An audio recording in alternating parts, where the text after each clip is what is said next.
There are moments in Hollywood history that remain shrouded in mystery, moments so intense they leave even the most seasoned actors questioning their own sanity. Jack Nicholson, the man who made madness an art form, who stared into the abyss of human darkness and emerged with that iconic, chilling grin, met his match in a single take that would haunt him for decades. What happened on that soundstage wasn't just acting. It was something far more sinister, something that would shake the very foundations of one of cinema's most fearless performers. Tonight, we uncover the truth behind the one take that terrified Jack Nicholson. Jack Nicholson never backed down from a challenge. Born in Neptune City, New Jersey, in 1937, he was raised believing his grandmother was his mother, and his mother was his sister, a twisted family secret that wouldn't be revealed until he was 37 years old. Perhaps this early deception shaped his understanding of reality's fragile nature, preparing him for a career where he would dance between sanity and madness with terrifying precision. By the 1970s, Nicholson had already proven himself fearless. In One Flew Over the Cuckoo's Nest, he dove headfirst into the mind of a mental patient, spending weeks in psychiatric wards to understand the role. For The Shining, he isolated himself in the Colorado mountains, letting the cold seep into his bones and his psyche. Directors knew that when they cast Jack Nicholson, they weren't just getting an actor, they were getting a man willing to sacrifice pieces of his soul for authenticity. Fellow actors spoke of his intensity with a mixture of admiration and concern. "Jack doesn't just play characters," said director Mike Nichols. "He becomes them, and sometimes I wonder if he ever fully comes back." This commitment to his craft had made him Hollywood's go-to actor for roles that required psychological depth and emotional rawness. Little did anyone know that his most terrifying performance would come not from a scripted scene, but from a moment when the cameras captured something entirely unexpected, something that would shake even Nicholson to his core. The year was 1980, and Nicholson was at the peak of his powers, fresh off his iconic performance in The Shining. He had proven he could channel madness better than any actor of his generation. But what happened next would test whether he could maintain his sanity when faced with forces beyond his control. The project that would change everything began in the shadows of Hollywood's most secretive circles.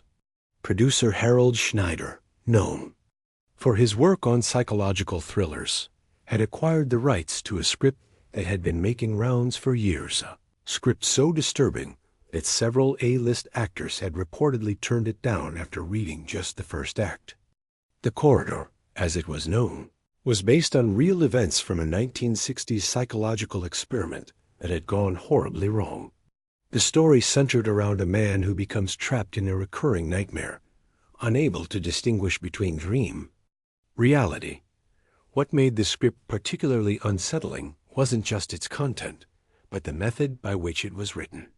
The original author, Dr. Marcus Thorne, had supposedly penned it during his own psychological breakdown following his involvement in the infamous experiment. Schneider approached Nicholson with the project in late 1980, presenting it not as a traditional film but as a psychological exploration through cinema. The producer explained that the movie would be shot using experimental techniques, including sensory deprivation, subliminal audio tracks, and extended single takes designed to blur the line between performance and reality. "This isn't just a movie, Jack," Schneider had said during their meeting at the Chateau Marmont. "This is a journey into the human psyche. We're going to take audiences where no film has dared to go before." The challenge was irresistible to Nicholson, who had always been drawn to projects that pushed boundaries. He signed on immediately, unaware that he was about to embark on the most psychologically demanding experience of his career. The script called for numerous long takes, some lasting up to 20 minutes, with Nicholson alone on camera, navigating increasingly disturbing scenarios. But there was one scene 47, that stood out even among the script's most intense. Production began at Paramount Studios on Stage 7, a soundstage with its own dark history. Built in 1927, the stage had been the site of numerous accidents and unexplained incidents over the decades. 3 actors had died during productions on the stage, 2 from heart attacks and 1 from a mysterious fall. Crew members often reported strange sounds, unexplained cold spots, and equipment malfunctioning without cause. Director Thomas Kellerman, known for his avant-garde approach to filmmaking, chose the stage specifically because of its reputation. "Fear is contagious," he explained to the production team. "If the environment itself carries that energy, it will seep into our performances." What Kellerman didn't anticipate was how deeply that energy would affect everyone involved, especially Jack Nicholson. The stage was transformed into a nightmarish landscape of corridors and rooms, each designed to evoke a different psychological state. The set pieces seemed to shift and change depending on the lighting, creating an environment that felt alive and malevolent. The construction crew reported numerous incidents during the build, tools going missing, blueprints mysteriously altered, and several workers claiming to see figures moving in their peripheral vision. Nicholson arrived for his first day of filming with his usual confidence, but crew members noticed subtle changes in his demeanor within hours. The actor, who typically commanded every room he entered, seemed subdued, almost cautious. His assistant, Maria Santos, later recalled, "Jack kept looking over his shoulder like he was expecting someone to be there. When I asked him about it, he just said the place felt wrong." The early scenes went smoothly, with Nicholson delivering his characteristic intensity. But as the days progressed and they approached the dreaded Scene 47, the atmosphere on set became increasingly tense. Equipment failures became more frequent, with cameras shutting down randomly and sound equipment picking up unexplained voices and whispers. Director Thomas Kellerman's approach to corridor was unlike anything Hollywood had seen before. A former psychology professor turned filmmaker, Kellerman believed that true terror could only be captured by genuinely terrifying the actors. His method involved a combination of sensory manipulation, psychological conditioning, and what he called reality displacement techniques. For weeks leading up to the filming of Scene 47, Nicholson was subjected to a carefully orchestrated psychological regimen. His dressing room was equipped with subliminal audio equipment that played barely audible sounds designed to create unease. His meals were subtly altered with herbs and supplements that heightened anxiety and paranoia, all with his knowledge and consent as part of his commitment to the role. Jack was a willing participant in every aspect of the process, Kellerman later explained in a rare interview. He understood that to portray true psychological terror, he needed to experience something approaching that state himself. "What I didn't anticipate was how far down that rabbit hole he would go." The preparation for Scene 47 was particularly intense. Nicholson spent 3 days in isolation, forbidden from contacting family or friends. He was given only the bare essentials: water, simple food, and a script that seemed to change each time he read it. The isolation chamber, constructed specifically for the film, was designed to break down his sense of time and space. During this period, Nicholson began keeping a journal, documenting his psychological state. Entries from those 3 days later, discovered by his biographer, revealed a man gradually losing his grip on reality. Day 2... or is it 3?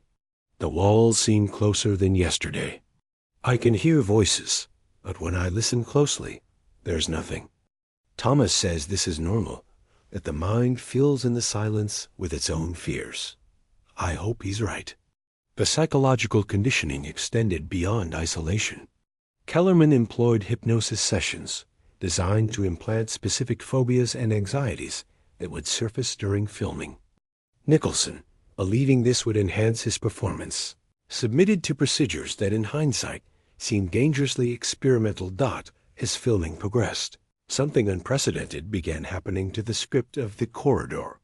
Pages that had been finalized for months, suddenly contained new dialogue, stage directions that no one remembered writing, and scene descriptions that seemed to anticipate events before they occurred on set. The original script supervisor, Janet Morrison, was the first to notice the changes. I'd review the script each morning, and there would be additions, handwritten notes in margins, new scenes inserted between existing pages. When I brought this to Thomas's attention, he claimed he had made the changes, but his handwriting didn't match the additions. More disturbing was the content of these mysterious additions. They described accidents before they happened, predicted equipment failures with uncanny accuracy, and contained dialogue that seemed to respond to conversations the cast and crew had during their off hours. It was as if the script had become a living document. Aware of everything happening around it, Nicholson became obsessed with these changes, spending hours studying each new addition. His trailer was found covered with script pages, connected by red string in a pattern that resembled a spider's web. Co-star Linda Hayes remembered visiting his trailer and being disturbed by what she saw. Jack had mapped out connections between the script changes and real events. He'd written notes like predicted Mike's fall and knew about the electrical fire. It was the work of someone losing their grip on reality. The most unsettling additions were those that seemed to be written from Nicholson's own perspective, describing his thoughts and fears in first person. These passages appeared without anyone's knowledge, written in a hand that matched neither Kellerman's nor any other member of the production team. Handwriting experts later suggested the writing showed signs of extreme psychological distress, with pressure variations indicating the writer was in a state of terror while creating the text dot by the time they reached scene 47. The script had grown from its original 120 pages to nearly 200, with the additional content becoming increasingly personal and threatening toward Nicholson, specifically in the days leading up to filming scene 47. The warning signs were impossible to ignore. Nicholson, typically gregarious and confident, had become withdrawn and paranoid. Crew members reported seeing him talking to himself, practicing dialogue that wasn't in any version of the script they'd seen. His longtime friend and fellow actor, Dennis Hopper, visited the set 3 days before. The crucial scene was to be filmed. What he found disturbed him deeply. Jack wasn't the man I knew, Hopper later recalled. He was gaunt, his eyes were hollow, and he seemed to be listening to things no one else could hear. When I tried to talk to him about normal things, mutual friends, upcoming projects, he would just stare at me like he didn't understand the words. The set itself seemed to be deteriorating alongside Nicholson's mental state. Props began moving on their own, with items appearing in different locations, despite no one having touched them. The elaborate corridor set, which had been stable for weeks, started showing signs of structural stress, with walls developing cracks and support beams creaking under invisible weight. Dr. Sarah Chun, the on-set psychological consultant brought in to monitor the experimental filming techniques, grew increasingly concerned about Nicholson's condition. Her daily reports, later subpoenaed during insurance claims, painted a picture of a man on the edge of a complete psychological break. Subject shows signs of severe dissociation, paranoid ideation, and possible auditory hallucinations. Recommend immediate cessation of experimental protocols. However, Kellerman dismissed these concerns, insisting that Nicholson's condition was exactly what the role required. "We're capturing something unprecedented," he told the production team. "Jack is accessing a level of human experience that most people never encounter. This is what true art requires: complete surrender to the process." The night before filming scene 47, security footage captured Nicholson alone on the set at 3 a.m. moving through the corridors in what appeared to be a trance-like state. He seemed to be following someone or something, though the cameras showed no one else present. December 15th, 1980, the day that would become infamous in Hollywood history, began like any other, but the tension on stage 7 was palpable. Crew members had reported strange dreams the night before, nightmares featuring Nicholson in scenarios that mirrored scenes from the script. Some claimed to have heard his voice, calling their names in the middle of the night. No security. Confirmed he never left his hotel room. The setup for scene 47 was elaborate and unforgiving. 5 cameras positioned at different angles would capture Nicholson's 18-minute monologue, stream of consciousness revelation, where his character finally confronts the truth about his psychological condition. No cuts, no breaks, no safety net. Just Jack Nicholson, alone with his demons, and rolling cameras. As the crew prepared for the take, several technical issues arose. Camera operators reported their viewfinders, showing images that weren't actually in front of them, glimpses of other rooms, other times, sometimes even scenes from Nicholson's previous films.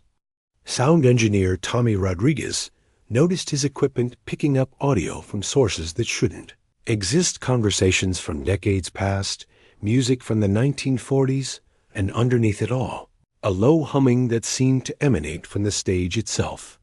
Nicholson took his position in the center of the main corridor, a space they had nicknamed the confessional.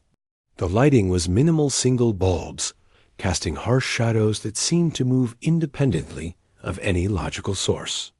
His costume was simple, a white shirt and dark pants, clothes that had somehow become progressively more wrinkled and stained throughout the production without any deliberate aging by the wardrobe department. Rolling. Kellerman called out, and what happened next would haunt everyone present for the rest of their lives. As the cameras began capturing, something shifted in the atmosphere of the stage. The temperature dropped noticeably, and several crew members later reported feeling an overwhelming sense of dread, as if they were witnessing something that was never meant to be seen. What began as acting quickly transformed into something far more disturbing.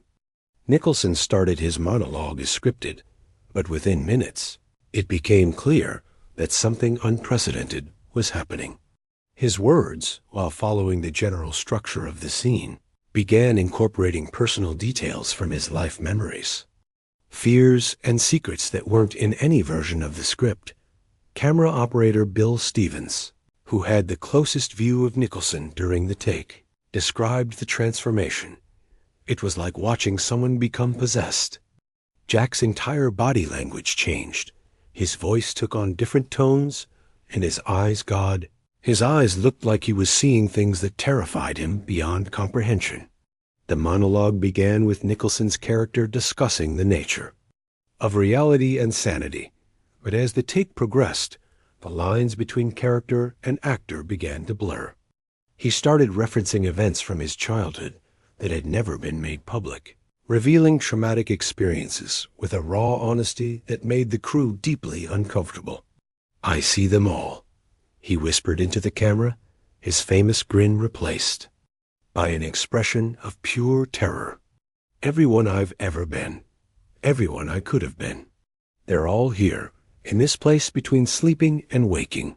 And they're angry, so very angry that I've forgotten them." Script supervisor Janet Morrison frantically tried to follow along with her notes, but Nicholson had abandoned the written dialogue entirely. Instead, he seemed to be channeling something deeper, more primal.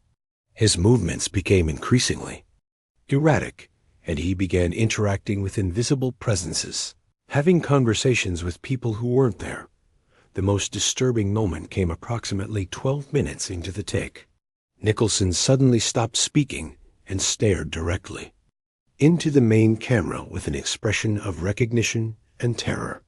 "You're not supposed to be here," he said, though it was unclear whether he was addressing the camera, the crew, or something only he could see. "This isn't how it ends. This isn't how it was supposed to end." What happened next would become the subject of Hollywood legend and industry whispers for decades to come. 14 minutes into the take, as Nicholson continued his increasingly disturbing monologue, something caused him to completely break character, if, indeed, he had been acting at all According to multiple eyewitness accounts, Nicholson suddenly became aware of his surroundings, as if waking from a trance. The realization of what he had been saying, the personal revelations and psychological depths he had exposed, hit him with visible force. His face contorted with a mixture of confusion, embarrassment, and genuine terror. "Cut! Cut!" he screamed, but Director Kellerman, recognizing the unprecedented nature of what was being captured, ordered the cameras to keep rolling. This decision would prove to be a crucial mistake. Nicholson, realizing the cameras were still recording his breakdown, became increasingly agitated. Sound engineer Tommy Rodriguez captured audio that would never see the light of day. Jack was pleading, begging Thomas to stop recording. He kept saying, "You can't use this. People can't see this," over and over. But there was something else in his voice, fear. Not just embarrassment or anger, but genuine, primal fear. The breakdown intensified as Nicholson became aware of how much of himself he had revealed. He began backing away from the cameras, stumbling through the corridor set that suddenly seemed to confuse and disorient him. Props that had been familiar for weeks became obstacles he couldn't navigate, as if the very geography of the set had changed. Crew members described watching a man who had built his career on fearless performances become genuinely terrified of the very medium that had made him famous. He kept looking at the cameras like they were predators, remembered grip operator Susan Walsh. Not the people operating them, but the cameras themselves, like they had become something alive and malevolent. The take finally ended when Nicholson collapsed, not from physical exhaustion, but from what appeared to be a complete psychological overwhelm. The official record states the take lasted 18 minutes and 23 seconds, but several crew members swore it felt like hours had passed. In the moments following Nicholson's collapse, the Stage 7 set descended into chaos. The actor was conscious, but disoriented, unable to recognize familiar faces, and seemingly unaware of where he was. Dr. Sarah Chun, the on-set psychological consultant, immediately took charge of the situation, calling for a medical team while attempting to assess Nicholson's condition. His pupils were dilated, his breathing was shallow, and he exhibited signs of severe dissociation, Dr. Chun later reported. He kept asking what year it was and whether the cameras were still rolling. Most disturbingly, he seemed to have no memory of the previous 18 minutes. Director Thomas Kellerman's reaction was equally telling. While the crew focused on Nicholson's welfare, Kellerman was primarily concerned with the footage they had just captured. He immediately ordered all camera operators to remove their film canisters and place them in secure storage, declaring the take to be potentially the most significant piece of cinema ever recorded. This decision created immediate conflict on set. Several crew members, led by camera operator Bill Stevens, demanded that the footage be reviewed to ensure nothing harmful had been captured. "We had no idea what we had just witnessed," Stevens later explained. "For all we knew, we had documented a man's complete psychological breakdown, and Thomas wanted to preserve it like some kind of trophy." A conflict escalated when Nicholson's agent, Irving Lazar, arrived on set within hours of being notified about the incident. Lazar immediately demanded that all footage from the take be turned over to him, threatening legal action if any of it was ever used without Nicholson's explicit consent. This began a legal battle that would continue for years, with various parties claiming ownership of what many considered to be either the greatest or most disturbing performance ever captured on film. Production on the corridor was immediately suspended, with the official reason given as technical difficulties. However, crew members were required to sign additional non-disclosure agreements, and several reported being approached by studio executives and asked not to discuss what they had witnessed. Within 24 hours of the incident, Paramount Studios initiated what can only be described as a comprehensive cover-up operation.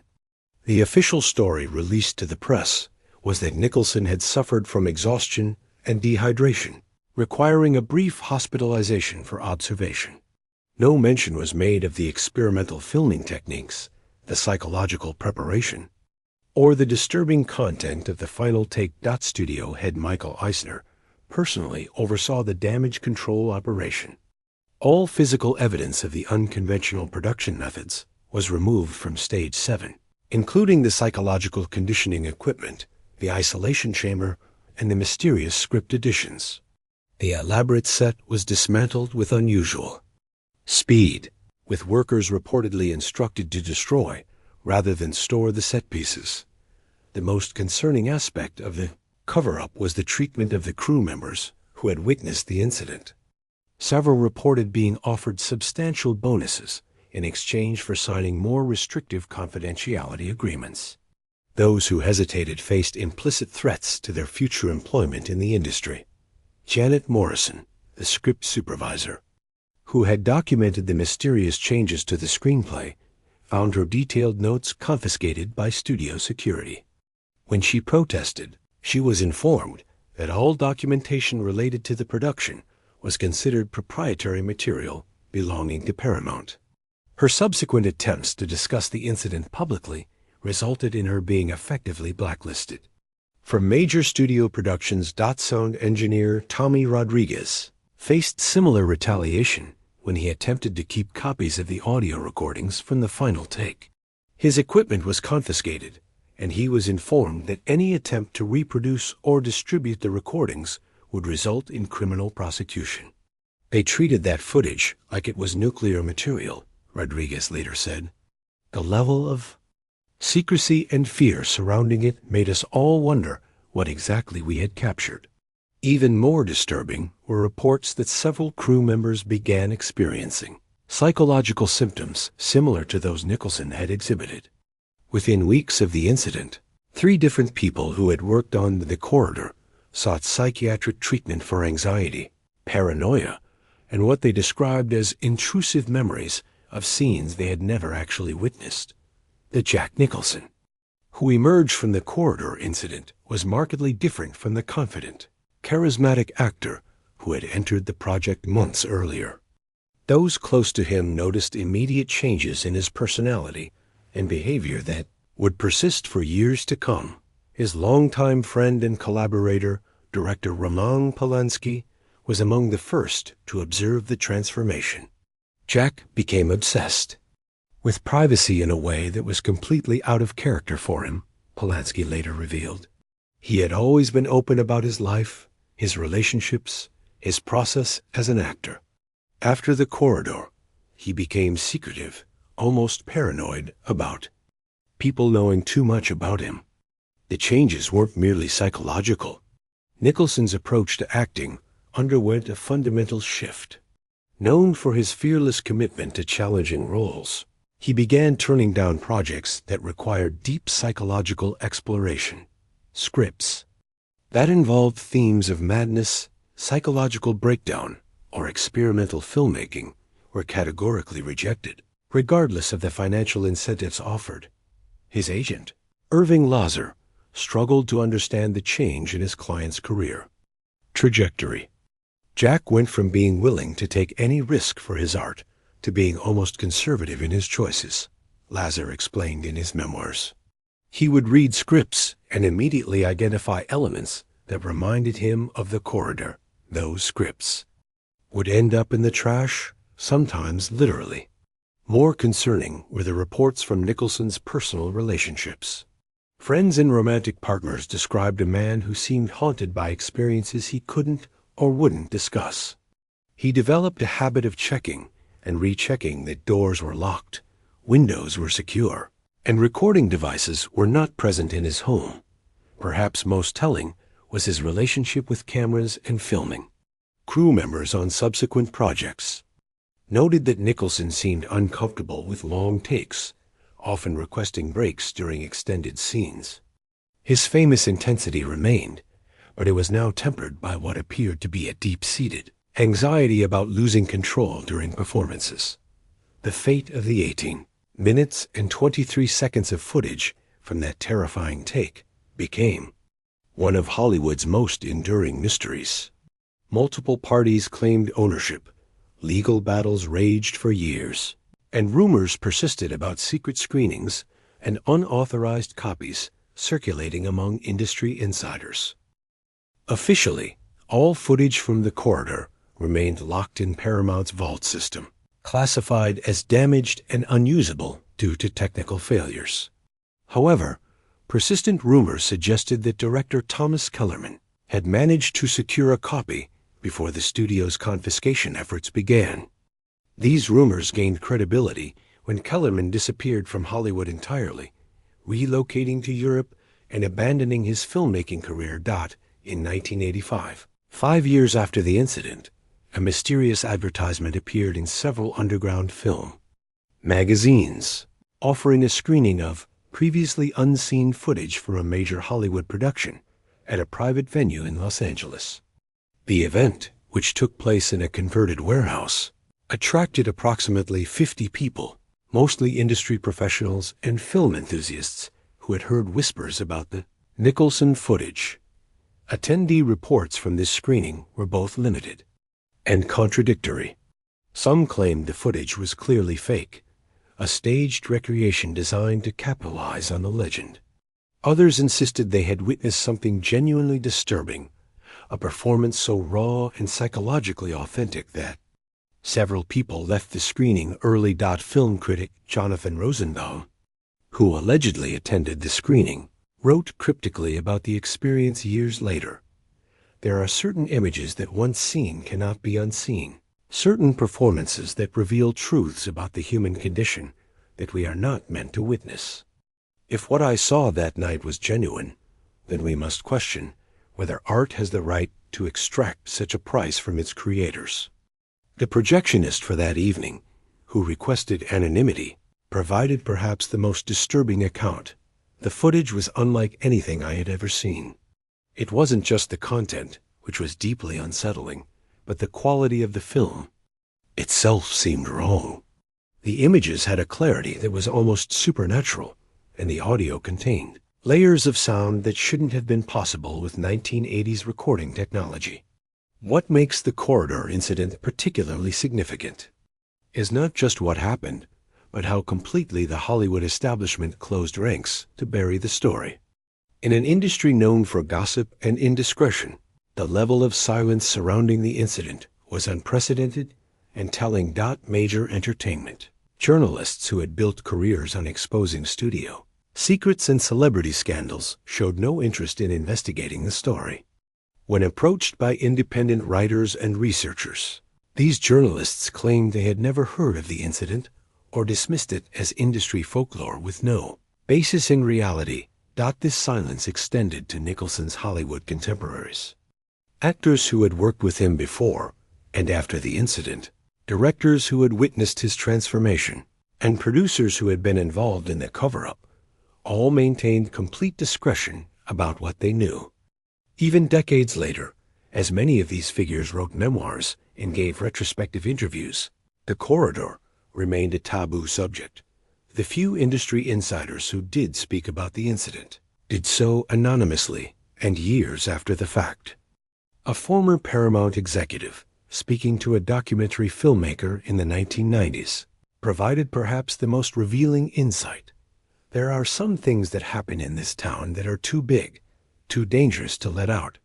The Corridor wasn't just about one actor or one film. It was about the limits of what we're willing to do for entertainment, and the consequences when we cross those limits. Even more telling was the response of the psychological and medical communities. Dr. Sarah Chun, the on-set consultant who had witnessed Nicholson's breakdown, found her research grants mysteriously canceled and her academic position terminated within months of the incident. Her attempts to publish papers about the psychological risks of method acting and experimental filmmaking were rejected by major journals, with reviewers citing ethical concerns and potential legal implications. The message was clear. Those who had witnessed what happened to Jack Nicholson during the filming of Scene 47 were expected to take that knowledge to their graves.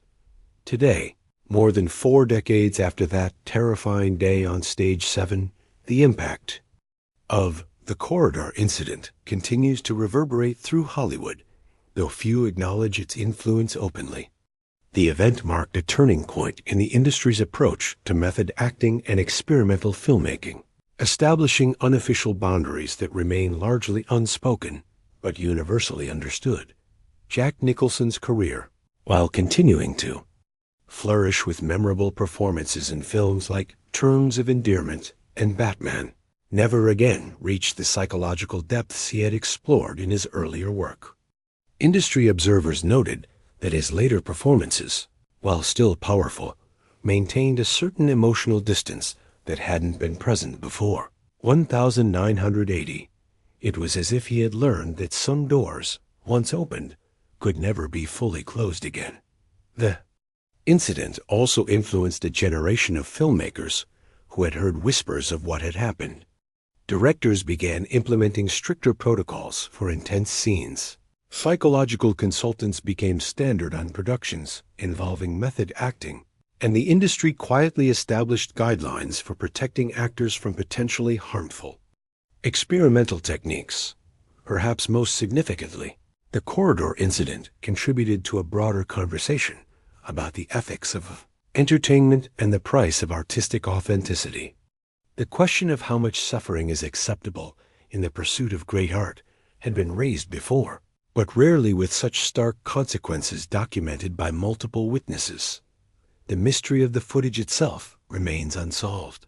Rumors persist that copies exist in private collections, that secret screenings still occur, and that somewhere in the world, those 18 minutes and 23 seconds of film continue to terrify viewers just as they terrified the man who performed them.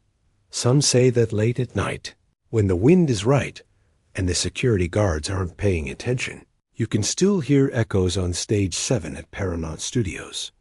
The sound of a man confronting truths too terrible to bear, captured forever on celluloid that was never meant to see the light of day. The story of the one take at terrified Jack Nicholson serves as a haunting reminder that there are some aspects of the human experience that perhaps should remain unexplored, some depths of the psyche that art has no right to plumb. Jack Nicholson, a man who had made a career of fearlessly exploring the darkest corners of human nature, discovered that even he had limits, and that crossing those limits came with consequences that would last a lifetime. In our modern world of reality television and social media, where privacy has become a commodity and nothing seems too personal to share, the corridor incident stands as a stark warning about the dangers of exposing too much of ourselves, even in the name of art. Some truths are meant to remain hidden. Some performances are too authentic for audiences to witness safely. The 18 minutes that terrified Jack Nicholson may be locked away in studio vaults, but their impact continues to influence how we think about the relationship between artist and audience, between performance and reality, between the price of entertainment and the cost to those who create it. What do you think happened during those lost 18 minutes? Have you ever heard whispers about other incidents in Hollywood where the cameras captured more than they were meant to? Share your thoughts in the comments below, and don't forget to like this video and subscribe for more untold stories from the dark side of Hollywood. Some secrets are too big to stay buried forever.